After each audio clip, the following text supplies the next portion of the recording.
Welcome back to the deep dive.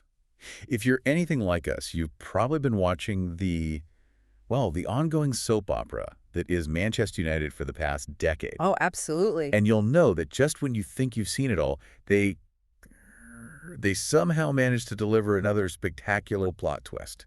And this week is no exception. Not at all. We are throwing ourselves headfirst into the ever-turbulent waters of Old Trafford following the latest and, let's be honest, probably inevitable news drop. Michael Carrick is in. He's the new interim head coach, taking over until the end of the season. And in classic United fashion, this move has prompted a spectacular, almost immediate collision between, well, on one hand, massive heartfelt fan excitement. Because he is, after all, a genuine club legend. Exactly. And on the other hand, an equally massive dose of institutional cynicism. So the real question, for you, the learner, is how on earth do you find some structure in all this chaos? Well, that's our mission today, isn't it? We're going to try and take a structured, impartial approach to this whole thing. Right. We're going to unpack the official details of this stopgap appointment, weigh up the completely contradictory reactions from the fan base.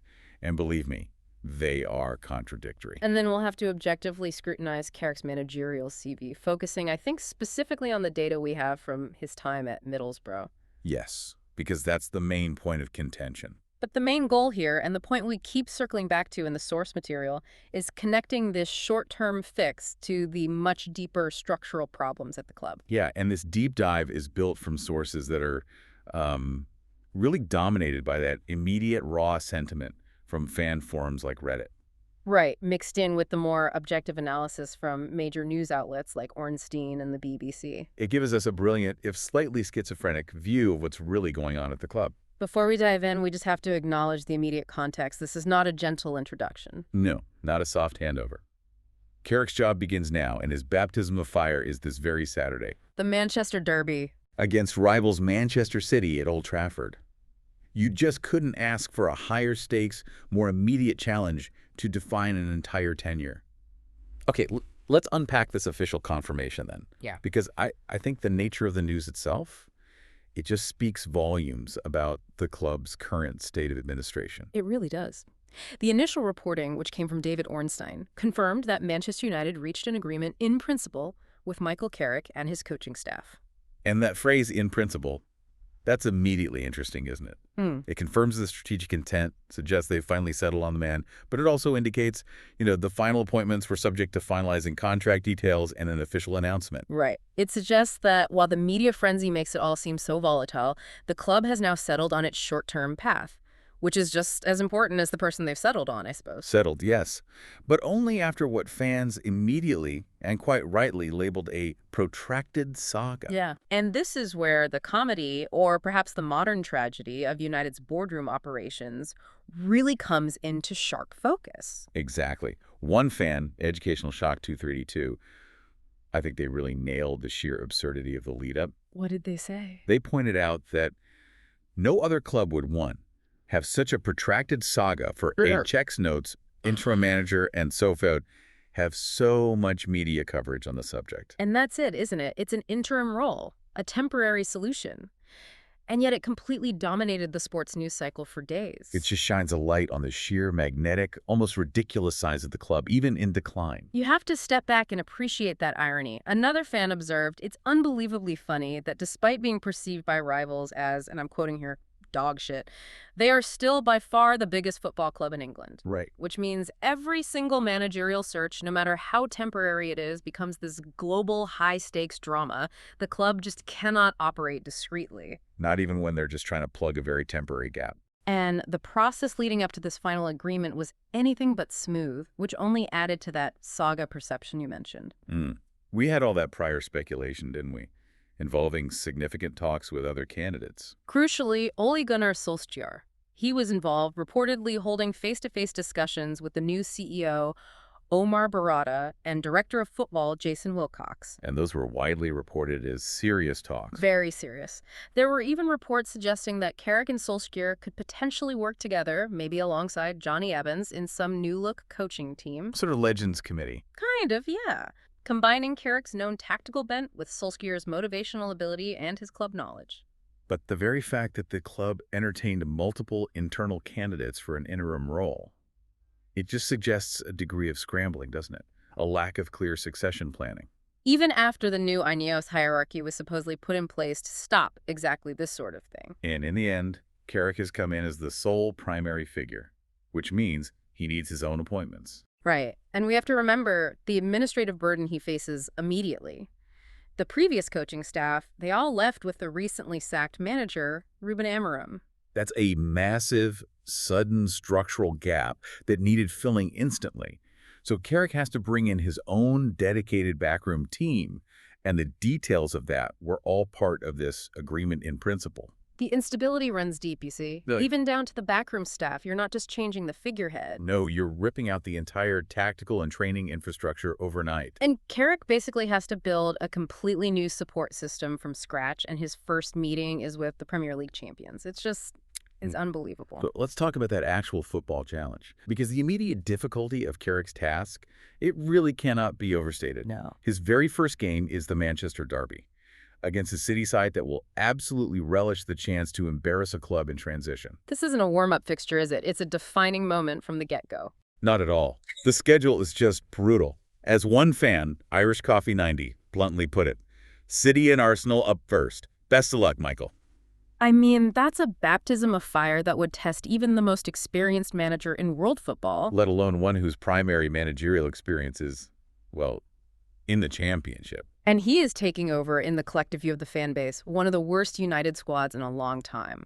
That's in terms of morale and cohesion. Yeah, this follows that really demoralizing FA Cup third-round loss, where the team looked, according to one fan, mentally finished. That is the immediate psychological hurdle he has to overcome. A broken dressing room facing two giants of English football. When you look at the context, a squad that's so low on confidence, the emotional hangover of another manager being sacked, and the next two fixtures against the teams setting the pace in the league, it truly is a completely poisoned chalice. You have to wonder what they even told him the expectations were. Well, despite all that chaos, the objective is anything but humble. The stated goal is the bare minimum for the club's financial health. Top 4. Or 5. Champions League football. The pressure is just enormous. One contributor summed up the ridiculous, almost paradoxical pressure perfectly. They said, no pressure, but you need to single-handedly save this season. Right. And another added that achieving that UCL football is absolutely essential this season because of the dire financial state of the club. So this isn't just about sporting pride. No, it's about administrative and economic necessity. That's the crux of it, isn't it? The objective isn't just about restoring pride or chasing some history.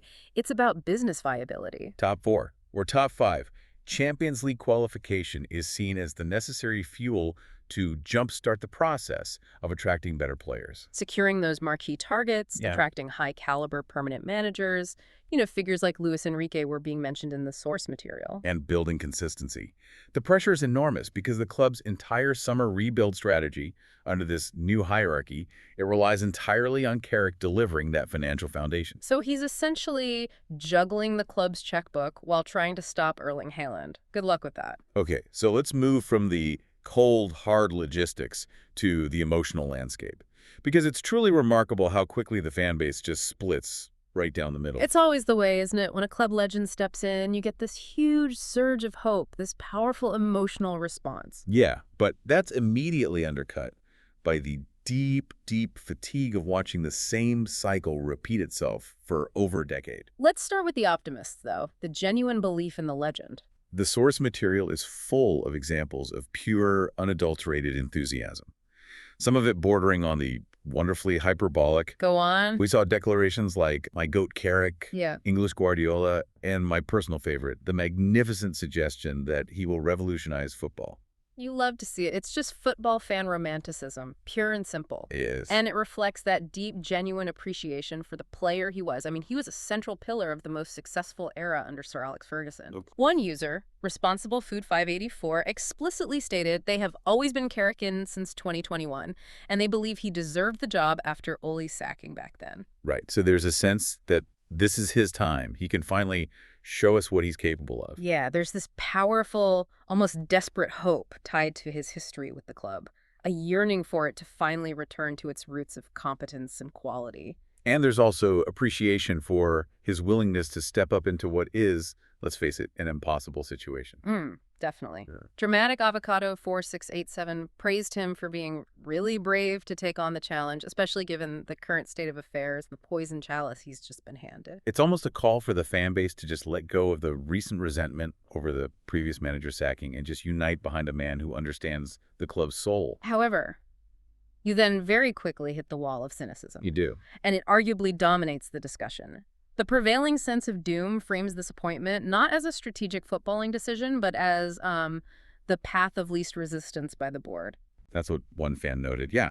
It's seen as an easy, crowd-pleasing option designed to buy the new executive time, rather than a genuinely thought-out strategic move. And the fatigue is just palpable, isn't it? One comment really nailed that sense of being stuck in a perpetual, demoralizing loop. Which one was that? So bored of this club. 12 months' time, it'll be another interim following another sacking of a permanent manager. Yeah, I saw that. It's not even about Carrick personally, is it?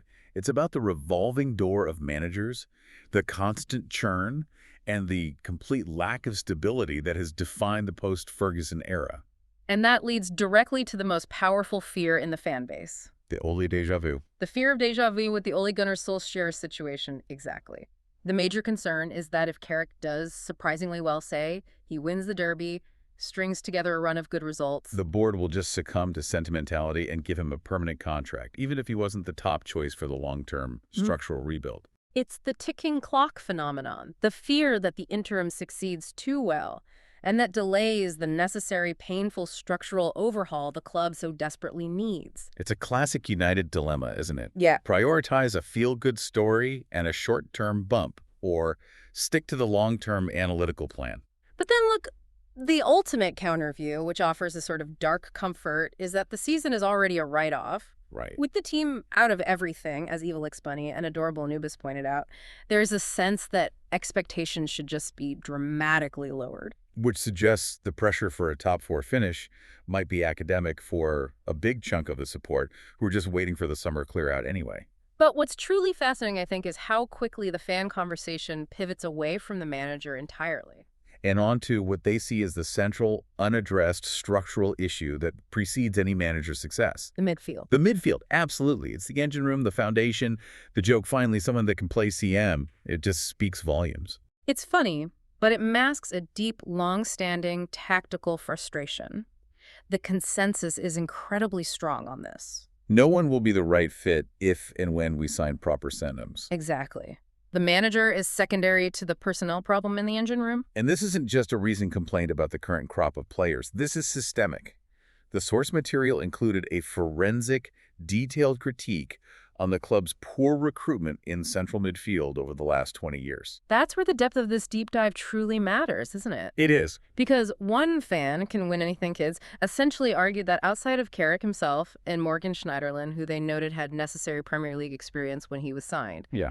the club has consistently failed to sign a reliable, established, defensive or central holding midfielder for 2 decades. That analysis really stands out if you go through the list of midfielders signed during this period. And let's name them because it illustrates the point.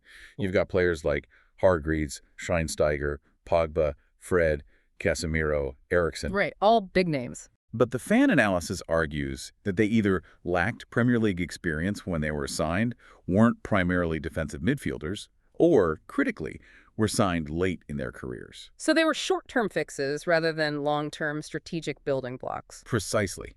It paints a staggering picture of a consistent, fundamental failure in building the core of the team. We're talking about 2 decades of managerial chaos, underpinned by an inability to buy the necessary defensive ballast. And when you lack a genuine number 6, every single manager looks tactically exposed. Of course they do. The fan argument is that this flaw is so profound it undermines any tactical system a coach, including Carrick, might try to implement. Exactly. It's not about one bad window or one bad signing. It's a 2-decade-long hole in strategic recruitment that has left the team vulnerable year after year, manager after manager. Which then leads fans to talk about specific transfer targets they need now, almost dreaming of stability. Names like Julian Alvarez, Carlos Baleba, Adam Wharton, Elliot Anderson. There is a unified, almost desperate voice calling for a dedicated defensive midfielder, a genuine number 6, to fix what they see as the rotten foundation. And until that central issue is resolved, Carrick, or any manager for that matter, is just putting a sticky plaster on a massive structural crack. So let's move past the emotional attachment, the romance of the club legend, and actually look at Michael Carrick's coaching dossier. What is his philosophy, and does it align with what Manchester United supposedly needs right now? Well, he's broadly described, based on his time at Bora, as a possession and pressure manager, someone who favors a more modern approach. At character 7966 noted this, yeah, suggesting he is trying to implement a defined system. And this is a crucial distinction, I think, from the popular romantic notion that United just needs a pure motivator right now. Right, someone who can simply lift spirits and tell the players to go out and play like Ole Gunnar Solskjaer or even Jose Mourinho did in their initial spells. That's a key distinction that really speaks to the club's identity crisis. Carrick, the previous permanent manager, and the manager before him were all viewed as tactical managers or systems managers. Yet, as one fan pointed out, the club has arguably had its worst sustained period of decline under these systems managers. While the managers known more for being motivators seem to bring at least initial bursts of success and player morale. It raises a critical philosophical question about the squad dynamic, doesn't it? Do these players need rigid tactical instruction, a systematic overhaul, or do they just need a psychological lift to go out and play with a bit of freedom? Well, Aeneas, the new hierarchy, they seem committed to the tactical systems-based approach, regardless of the short-term need for morale boosting. Because Carrick falls squarely into that technical camp. Exactly. So this choice in itself reveals the board's current preferred direction. We often hear about his previous, very brief, interim spell at United when the last permanent manager was sacked. It's a fun, if completely meaningless, statistic that he has a 66.67% win ratio. Technically only behind Ruud van Nistelrooy's 75%, I think. Yes, but as you say, that stat is universally disregarded as meaningless because of the minuscule sample size. But it does serve to remind us that he has tasted the role before and he knows the pressure cooker environment. That's true. The real basis for any objective assessment, however, is his lengthy tenure at Middlesbrough in the Championship. And this is where the impartial review gets critical and where all that fan cynicism draws its energy from. His experience there is framed by the cynics sarcastically as feeling at mid-table Championship management. And that's the objective CV that Aeneas and the board are contending with when they talk about their long-term vision. The raw results are what immediately fuel that critique. After some initial success, his form tailed off, finishing 6th, then 8th, then 10th in his subsequent seasons. That's a clear downward trend, which, in the unforgiving landscape of the Premier League, is terrifying to fans. And the Buro fans, who are probably best placed to judge his coaching ability, they offer some pretty stark feedback that should be alarming to United supporters. The key negative point wasn't effort or desire, was it? It was his tactical approach. He was known for being cripplingly, tactically inflexible. We have to elaborate on that quote because it's so definitive. He was described as having a plan A, and when that didn't work, he reverted to plan A. Right. That inability to change systems, pivot formation, or adapt during the high pressure of a match is a massive weakness. And furthermore, reports suggested his in-game management and substitutions were reportedly poor, often too slow, or just ineffective. Now think about that tactical inflexibility in the context of the Manchester Derby, his first game. Yeah. He's facing Pep Guardiola, who is famous for constantly tweaking his system mid-match, making subtle changes to overwhelm the opposition. If Carrick cannot quickly adapt his plan A or respond to an in-game tactical shift, he risks being completely taken apart. Especially in the Premier League and especially against the top 6. That's why that critique from the Borough fans is such a massive red flag. However, to ensure a balanced perspective, we have to acknowledge the mitigating factor, Of course. which often get overlooked when assessing a manager's record, particularly in the notoriously unstable Championship.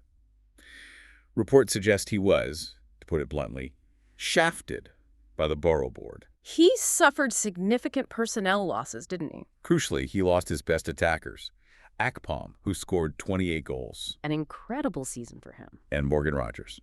They were both sold or departed without adequate, high-caliber replacements. Rogers was sold in February, which turned the remainder of the season into a losing battle. And it's incredibly difficult for any manager to maintain results when your primary source of goals is just suddenly removed from the equation. And furthermore, his efforts were reportedly hampered when his long-term assistant left Borough to join Vincent Kompany at Bayern Munich. Ah, okay. Losing a trusted right-hand man mid-project creates a huge vacuum in the management structure. So it wasn't a stable, supportive environment, which is, ironically, the exact definition of the job he's just taken at Manchester United. He is walking into instability, having just left it. It's quite something. And the media, of course, immediately seized on this mixed record. The BBC, specifically, published an article that some fans felt was trying to knock down the manager before he even started. Which just created a fresh wave of fan resentment against the news cycle. The BBC article noted the positive aspects of his character, his integrity, his standing as a club legend, but critically highlighted the negatives of his Borough record, concluding that his perceived tactical inflexibility and the downward trend in results set alarm bells ringing. It's a classic media move, isn't it? As one fan summarized it, the fluff parts of the article are positive and the most important parts are negative. Can't spin his record into a positive article without being disingenuous. And that's fair. The media has to be objective about the CV, even if they respect the person. But it creates this fascinating and immediate dynamic. The club brings in a legend for morale, but he carries the luggage of a middling and flexible coaching record. Which forces an immediate, cynical reaction from the media. Which only further inflames the fans who are already tired of the constant churn and instability. It's a cyclical crisis. And here's where we move from the symptoms, the coaching appointment, to the disease that has plagued Old Trafford for so long. The overriding feeling among the fan base, reinforced massively by the source material, is that the structural issues at the club are so profound that the manager is merely a casualty. Not the solution. Exactly. That core belief is inescapable. We see fans stating plainly that there is no manager in the world who can fix this club until the board and owners leave. Or until the club ceases to be just a giant ATM for the Glazers. The financial structure, the ownership model, it's seen as inherently toxic, which suggests that until that changes, sustained success is simply impossible. It's an identity crisis that manifests itself on the pitch. The club is still grappling with the fundamental question: what is our United style of play? One contributor suggested they are simply jumping between managers, systems, and philosophies to see what sticks. There is no overarching footballing philosophy or DNA that's emanating from the top of the organization. And that systemic confusion leads to some truly damning outside comparisons. Yeah. Due to the constant managerial turnover, the mixed, unsuited recruitment, and the lack of a clear philosophy, the club is now viewed by some on the outside as a rich man's West Ham. That comparison suggesting wealth combined with strategic chaos is devastating to a club of United's historical stature. It implies a complete lack of institutional seriousness. And crucially, the fans are already directing significant frustration toward the new management structure. The new guys. Specifically, the new CEO, Omar Barada, and Director of Football, Jason Wilcox. Ineos were meant to represent competence, strategy, and calm. And yet, these new executives are already being dubbed the new punching bags and accused of management ineptitude. This is a critical development, isn't it? Yeah. The immediate pressure on Barada and Wilcox, even before they have fully implemented their vision, shows how tight the scrutiny is. Well, their first major decision, the recent managerial change, is being scrutinized for strategic failure. The specific criticism is that the previous manager, Arumam, was sacked mid-season due to plain ego and caving in to outside pressure. Which suggests that even the new regime lacks the conviction and long-term planning required to see through a difficult rebuild period. Sacking a manager who was supposedly implementing a long-term tactical vision shows a terrifying lack of institutional patience, doesn't it? It does. There are, of course, conflicting reports. Some suggested the previous manager was going to quit again, forcing the board's hand. Yeah, I hear that too. But the perception among a significant section of the fan base is still one of strategic failure on the part of the executives. They were expected to provide stability and a clear direction, and the first major hurdle they faced led to a change of direction and another interim appointment. And the poor transfer strategy plays right into that narrative of ineptitude. We keep coming back to the midfield. Always the midfield. The failure to sign a critical defensive midfielder, even when one was clearly needed and universally demanded, is seen by some as the club using transfer needs as an excuse to not sign players. That's a serious accusation. The idea is that the club is strategically tight with its spending, and the failure to address that number 6 gap led the recently sacked manager to realize it wasn't a serious club. Right, not a club committed to providing the foundational pieces necessary for success. And if the transfer strategy is seen as fundamentally flawed, focusing on big, expensive signings but neglecting necessary systemic positions, then no manager, regardless of his tactical ability, will succeed. So let's tie this back to Carrick's interim role and the immense stakes involved. Achieving Champions League qualification, be that via top 4 or top 5, Depending on competition winners, yeah. is absolutely essential this season because of the club's precarious financial outlook. It's the baseline requirement to jumpstart the process. Without UCL football, the club loses attraction power. It needs that status to appeal to better players, to attract marquee managers like Enrique, and to build the long-term consistency that Ineos claims to be aiming for. So if Carrick fails, the financial impact could set back the entire rebuild timeline by a year or more. And the inherent danger of using an interim coach like Carrick is that it just eats into the time that the new manager will have to build the team. If they bring in the real long-term target in the summer, they have missed 4 months of critical operational time. 4 months. That's time the permanent manager could have used to evaluate the current crop, implement early ideas and training, and, most importantly, Clearly, identify and secure priority summer transfer targets. exactly. An interim manager, by definition, can't make those long-term strategic decisions. The short-term fix might solve the confidence problem. But it creates a long-term administrative headache. It could potentially delay the rebuild by a full transfer window, setting up the new permanent manager for failure right out of the gate. This whole episode, therefore, it's less about Michael Carrick's quality and more about the club's inability to exit this cycle of instability and plan strategically beyond the next 2 fixtures. It is the ultimate reflection of the structural chaos that has defined United post-Ferguson, and it's Ineos' first major test in proving they can break that cycle. And that brings us to the end of this deep dive into what we've called the Carrick conundrum. We've meticulously mapped out the key conflict here, haven't we? The passionate desire of the fan base to back a club legend Driven by nostalgia and genuine hope. versus the logical reality of his middling managerial CV and his supposed tactical inflexibility. And most importantly, we've contrasted the immediate existential need for results, that crucial Champions League qualification, against the deep systemic instability at the executive level. Where the new hierarchy is already facing accusations of management ineptitude. So the key takeaway for you, the learner, is critical. The outcome of Carrick's interim spell will reveal vastly more about the club hierarchy's reaction than it will about Carrick's actual quality as a coach. If he succeeds, will the club repeat the past mistake and hire him permanently? Thereby succumbing to emotion and delaying a true, painful, and necessary structural rebuild. And conversely, if he fails to secure European football, will the new regime Ineos, Wilcox, and Barada take proper accountability for the structural issues, the transfer failures, and the managerial churn? Or will they simply seek another short-term scapegoat, further cementing the club's reputation as a rich man's West Ham? The source material heavily implies that for Manchester United, the manager is merely a symptom, just walking into a structural disaster. So if the club succeeds in attracting a world-class manager this summer, a figure like Enrique with a proven track record, will that manager ultimately be defined by the rotten tank they inherited? That 2-decade-long failure to sort out the midfield. Or is Carrick's interim tenure the final hurdle before true strategic competence finally arrives under Ineos? The fundamental question remains, and it's one that has to be answered by the new hierarchy's actions, not their words. Who is the right fit for Manchester United right now? Is it a tactical genius who needs 3 years to install a system? Is it a pure motivator who can instantly lift the players? Or is it simply someone willing to endure the ongoing administrative chaos, just waiting patiently for the structure above them to finally be fixed? It's a question of philosophy versus reality, and Michael Carrick is now standing right in the middle of that turbulent intersection. We wish him all the luck in the world for the Derby this weekend. He'll need it. Thanks for diving deep with us. We'll catch you next time.